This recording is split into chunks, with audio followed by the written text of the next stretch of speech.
Bah donc Pastel Soleil, vous présentez ici donc la direction de l'habitat, l'urbanisme et des paysages. Je vous demandais tout simplement de nous dire ce qu'évoque pour vous la notion de mise en valeur de l'espace public, tout en réagissant à ce que vous avez entendu des intervenants précédents.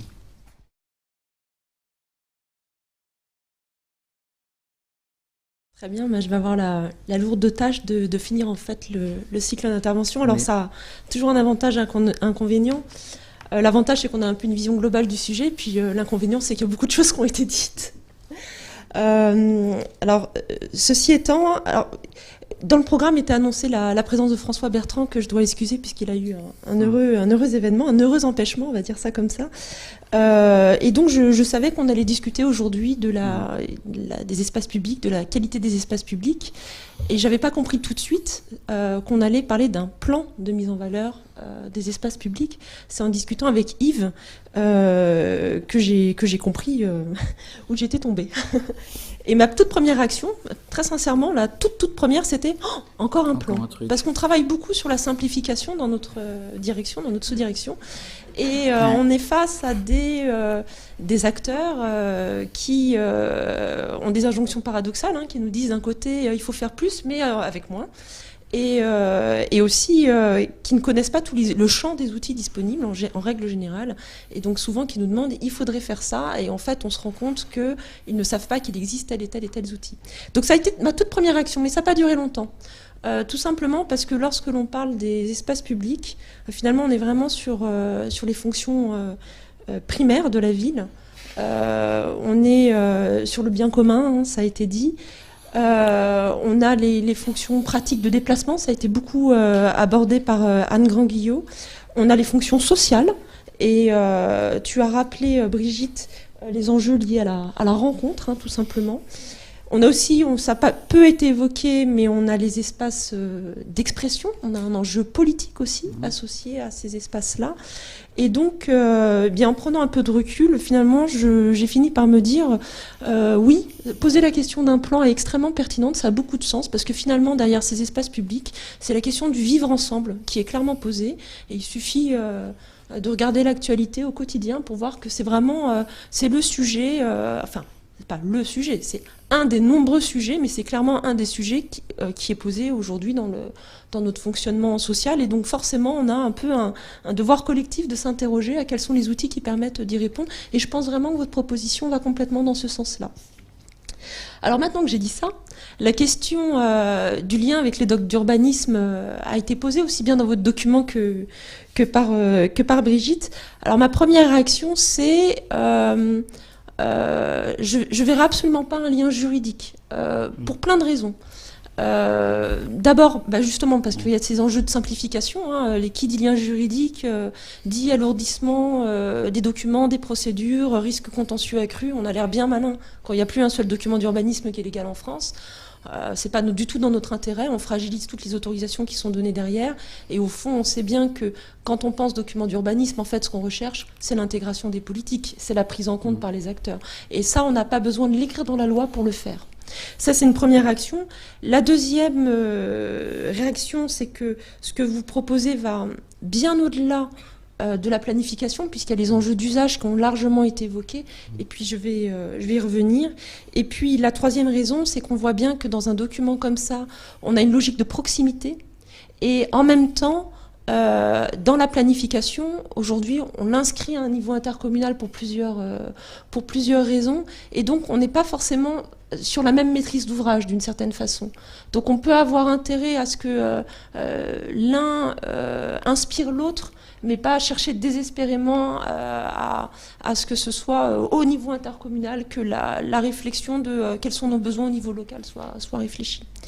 Voilà une première chose. Et alors je rassure tout de suite Brigitte, lorsque tu dis le PLUI c'est demain, tu n'as pas complètement tort, parce que le PLUI c'est aujourd'hui, sauf que avec la réforme intercommunale, on va avoir une modification majeure des intercos à partir du 1er janvier 2017, et donc il va se poser la question d'un PLUI à leur échelle. Et puis, c'est pas parce qu'on a fait un PLUI ou un niveau règlement du plus que dans la pratique, tout existe tout de suite sur le terrain. On a un énorme enjeu de qualité. Et donc, je voulais répondre un petit peu à l'appel du pied appuyé de Monsieur Casinares sur la réalisation des documents d'urbanisme. Alors, nous, les élus, ne remontent pas cette difficulté à trouver des prestataires. En revanche, ce qui est sûr, c'est qu'en prenant le pari de l'élaboration d'un document d'urbanisme à une échelle intercommunale pour plusieurs raisons, et dans l'ensemble de ces raisons-là, il y a aussi des questions de moyens, on l'a dit, les collectivités n'ont plus les mêmes moyens qu'avant, donc on organise aussi des économies d'échelle avec cette réflexion à ce niveau-là, au niveau intercommunal. Donc d'une certaine façon, j'imagine que ça se traduit aussi sur le marché des bureaux d'études, il ne faut pas se leurrer, par une diminution quantitative du nombre de prestations. En revanche, le vrai enjeu qu'on a pour nous demain, collectivement, c'est la qualité. Tout simplement parce que à travers la réforme du règlement du plus qui est faite pour accompagner ce mouvement intercommunal, pour élaborer on n'élabore pas des PLUI comme on élabore un plus. On est passé d'une logique de résultat à une logique de moyens, à une logique de résultat. Donc on a l'ambition de ne plus écrire les documents d'urbanisme de la même façon. Et on a beaucoup discuté, on a beaucoup concerté. Et donc l'enjeu aujourd'hui, c'est que les bureaux d'études passent aussi ce cap-là, parce que les élus ont passé ce cap-là en acceptant de voter pour aller sur un PLUI. On a fait un règlement suite à une très longue concertation avec les élus et avec les professionnels pour ce nouveau règlement-là. Et donc le challenge qui est devant nous, ça va être les premières réalisations. Et là, on attend les bureaux d'études qui puissent réussir à répondre à ce niveau d'ambition-là. Alors donc ça, j'ai ouvert une grosse parenthèse, mais vous m'y avez invité. Donc je reviens sur notre sujet. Le lien entre un plan que, comme vous le proposez, et le plus ou le PLUI, il se fait assez naturellement finalement. Parce que à partir du moment où on donne aux collectivités l'envie de s'intéresser à une approche intégrée des espaces publics, il y a toute chance que ça se traduise derrière dans le document d'urbanisme. Et le document d'urbanisme est fait pour ça. Alors déjà, j'ai envie de dire traditionnellement, l'histoire du document d'urbanisme, c'est qu'on s'intéresse au plein et en creux, on dessine le vide. D'ailleurs, les tout débuts, les origines, c'était de s'intéresser à la voirie. Donc déjà, au fond, à l'espace public. Mais il n'y a pas que ça. Il y a le PADD qui a été évoqué par l'un d'entre vous, dans lequel on définit le projet. Et c'est là qu'on raisonne quels sont les besoins en espace public, où est-ce qu'on les met, comment on les insère dans la trame urbaine, comment est-ce qu'ils se complètent les uns les autres. Et puis il y a aussi un outil sur lequel je voulais insister qui vient justement de ce nouveau règlement du plus, qui existait avant mais qui a été on va dire approfondi, enrichi à travers cette réforme qui correspond aux OAP, donc les orientations d'aménagement et de programmation, qui peut être sectorisé et avec ou sans règlement, justement pour répondre à cet objectif de résultat. Et typiquement, utiliser des OAP sur des secteurs où on a des espaces publics pour pouvoir justement définir un projet avec toute la souplesse que permet le nouveau règlement, eh bien, j'ai tendance à penser que les collectivités qui font leurs documents de planification pourront avantageusement se servir de ces outils-là s'il y a eu une réflexion préalable qui a été faite dans le cadre d'un plan. Alors, je suis venue avec mes verroteries, donc vous pouvez le voir devant vous. Le document blanc et bleu que vous voyez là sur le haut de l'escalier, c'est un document qui présente justement le nouveau règlement du plus et c'est ces fameuses OAP. Alors, pourquoi est-ce que je dis que ce que vous proposez va au-delà d'un document d'urbanisme? C'est parce que la question de l'usage, finalement, elle est clairement prégnante et vous l'avez d'ailleurs largement traitée dans vos travaux antérieurs. Je pense au thème de l'année dernière où vous avez parlé de la mise en valeur par l'art des espaces publics. Et ça, moi, c'est vraiment un sujet auquel je suis extrêmement sensible et à travers les interventions, je l'ai vraiment beaucoup senti ressortir. Vous avez parlé, Madame Grand-Guillot, des marches collectives, finalement des usages spontanés qui peuvent se développer et on sait déjà qu'on a des usages spontanés, on peut même avoir de la collectivisation d'espaces privés, je ne sais pas si ça se dit, mais on a des études assez amusantes qui montrent qu'on peut avoir des groupes de retraités qui finalement utilisent de l'espace privé dans des centres commerciaux comme si c'était des espaces publics. On a des lieux qui sont désaffectés dans lesquels s'organisent des concerts spontanés, certes en dehors de tout cadre légal, mais il y a de l'usage et donc il y a d'une certaine façon une appropriation par le collectif. Et je crois effectivement qu'entre une population vieillissante d'un côté ou des usages nouveaux, je pense au numérique, mais aussi on a une tendance très forte maintenant à l'attention qui est portée à la santé et au corps. On a beaucoup étudié l'avènement des magasins Decathlon, mais je pense que ça va beaucoup plus loin que ça. Il y a une demande effectivement pour se déplacer autrement qu'en bagnole. Donc la marche, le vélo, donc ça doit vraiment, c'est des demandes en fait qui sont à prendre en compte dès le début pour pouvoir concevoir l'espace. Et puis il y a autre chose aussi dans ce même ordre d'idées qui me paraît extrêmement important, c'est que souvent les élus sont confrontés à la gestion du temps long, c'est-à-dire que dans des secteurs qui évoluent, qui changent, dans lesquels il y a des projets, il y a toujours un moment de transition. Le projet est annoncé, mais il n'est pas là. Et il y a des espaces, du coup, des espaces vides. On n'a pas forcément encore acquis le foncier, mais le foncier, il est quand même là avec rien. Et à travers un plan comme ça, je pense que c'est un vrai atout pour réfléchir à comment on fait vivre ces espaces en attendant le projet. Comment on donne à voir finalement le projet, comment on donne à la population la possibilité de s'approprier avant même que les travaux aient été réalisés. Et ça, je pense que ce serait une très bonne façon de décrisper des tensions qu'on peut avoir sur les délais de réalisation. Je vous disais qu'on travaille beaucoup sur la simplification et on est toujours pris entre deux feux qui sont il faut aller plus vite, mais il faut aussi donner toutes les garanties. Il faut prendre en compte tous les aspects. Et le donner plus vite vient justement du fait que nous sommes un peuple impatient.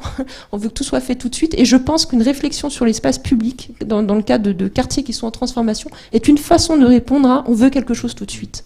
Donc ça, moi, je pense que c'est vraiment très, très intéressant. Et puis aussi, une dernière chose sur l'usage, par rapport à la planification, c'est que quand on parle justement d'espace approprié par le public, d'une certaine façon, c'est un peu osé ce que je vais dire, mais l'usage est un peu prend le dessus sur la qualité de l'espace en tant que tel. C'est-à-dire que il vaut mieux, d'une certaine façon, un espace très bien utilisé, même s'il n'est pas hyper qualitatif, que l'inverse.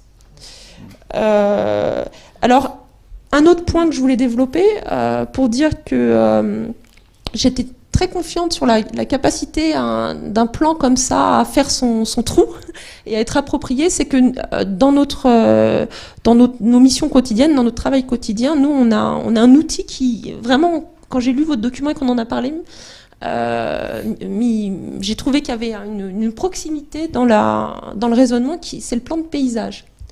Le plan de paysage, c'est un document qui a pour objectif de développer une stratégie paysagère, mais qui, en général, finit sur le projet de territoire. D'ailleurs, certaines collectivités se sont servies de plans de paysage pour pouvoir ensuite arriver à l'élaboration d'un PLUI. Parce que travailler à plusieurs, c'est pas évident, alors que le paysage, c'est quelque chose c'est assez fédérateur, et surtout pour la population, qui est centrale, en fait, dans les enjeux d'appropriation, de gouvernance.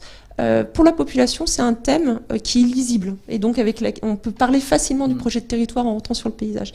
Et donc, le plan de paysage, ces ingrédients, et que j'ai retrouvé dans votre proposition, déjà, c'est une démarche qui est volontaire. Alors ça, je ne l'ai pas forcément vu dans votre proposition, mais c'est moi qui vous le propose. C'est une démarche volontaire. Elle repose sur la fixation d'objectifs. Donc, d'une certaine façon, c'est la spatialisation du projet politique. Donc là, on est en plein dedans. Elle part finalement ce qu'on appelle l'approche en site. Donc, pour faire le parallèle avec notre sujet, elle part des usages et des demandes qui peuvent être exprimées. On l'a vous l'avez beaucoup dit les uns et les autres. Il y a la question de la légitimité, quelles sont les attentes, prendre un temps d'écoute et de compréhension de la demande. Et puis derrière, elle déclenche de la maîtrise d'ouvrage. Et c'est ça qui est intéressant, parce que la transformation de l'espace public, elle ne peut pas avoir lieu si, au final, il n'y a pas une maîtrise d'ouvrage. On peut planifier tout ce qu'on veut. Si derrière, il n'y a pas d'acteur pour faire, au final, il ne se passe rien. Et une dernière chose, c'est que la compréhension de la demande, vraiment je réinsiste là-dessus parce que de toute façon, là vraiment, c'est venu dans toutes les interventions, elle est extrêmement intéressante aussi pour déminer les conflits en aval. Je vous ai amené dans ma verroterie, je vous ai amené la dernière revue, enfin oui c'est la dernière revue Urbanisme qui a un numéro spécial sur le paysage qu'on a coproduit avec la revue, et dedans il y a un interview d'un élu qui s'appelle Henri Bosque, qui est maire d'une petite commune près de Poitiers, qui a fait un plan de paysage, et il nous fait son témoignage sur le vécu de sa commune sur ce plan-là. Et je pense que là c'est sur un plan de paysage, mais on pourra avoir exactement le même genre de retour sur un plan de mise en valeur de l'espace public. C'est que le fait d'avoir discuté en amont avec les habitants, de leurs attentes, de leurs perceptions, a permis de réduire complètement les conflits de voisinage qu'on rencontre tous une fois que le document d'urbanisme est fait sur la haie de mon voisin elle est trop haute, il fait des travaux, je suis pas content, parce que finalement les gens ont discuté ensemble non plus quel était le moyen, quelle devait être la bonne hauteur de la haie, la bonne hauteur du muret, etc. Mais c'est quoi nos objectifs? De l'ensoleillement, garder la vue sur tel aspect de notre vallée, etc. etc. Et ça, je trouve que c'est vraiment intéressant comme démarche. Voilà ce que j'avais à vous dire. 2 mots de conclusion, oui, c'est bon. 2 mots de conclusion. En fait, c'est pas une conclusion, c'est plutôt une interrogation parce que j'ai à travers nos échanges un peu mieux découvert vos activités, et j'ai vu que vous lanciez des appels à projets, et je me suis du coup demandé si l'idée de mettre en place un plan de mise en valeur du paysage pouvait être expérimentée en grandeur réelle. Je pense que si ça se fait, ce serait vraiment intéressant à regarder. Nous, on suivra ça avec beaucoup d'intérêt.